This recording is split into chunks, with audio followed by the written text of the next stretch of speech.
ثنا یوسف قتل کیس. ثنا تو چلی گئی لیکن اس معاشرے کے لیے بہت سارے اہم سوالات چھوڑ گئی. ایک اور بیٹی اس معاشرے کی سختیاں برداشت نہ کرتے ہوئے چلی گئی. ایک اور چراغ بجھا دیا گیا صرف اور صرف اس لیے کہ اس نے نہیں کہا. ثنا یوسف 17 سال کی باہمت لڑکی جو اپنی زندگی کو عزت اور خوابوں کے ساتھ آگے بڑھانا چاہتی تھی، لیکن 2 جون 2025 کو اس کے گھر میں داخل ہو کر گولیاں مار کے قتل کر دیا.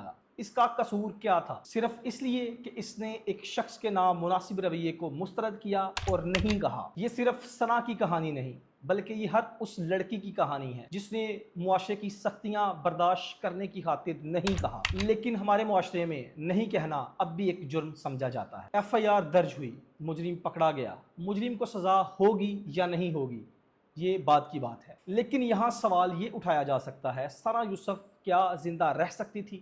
کیا ہمارے ادارے اس کی حفاظت کر سکتے تھے؟ کیا ہمارا معاشرہ اس کی حفاظت کر سکتا تھا؟ ثنا یوسف تم تو چلی گئی لیکن اس معاشرے کے لیے سوال چھوڑ گئی. کب تک اس معاشرے میں حوا کی بیٹی کو نہیں کرنے کی سزا ملتی رہے گی؟ اس ویڈیو کو شیئر کریں، اپنی آواز بلند کریں اور حوا کی بیٹیوں کے حق میں آواز بلند کریں اور ہر بیٹی کے تحفظ کے لیے اقدام اٹھائیں.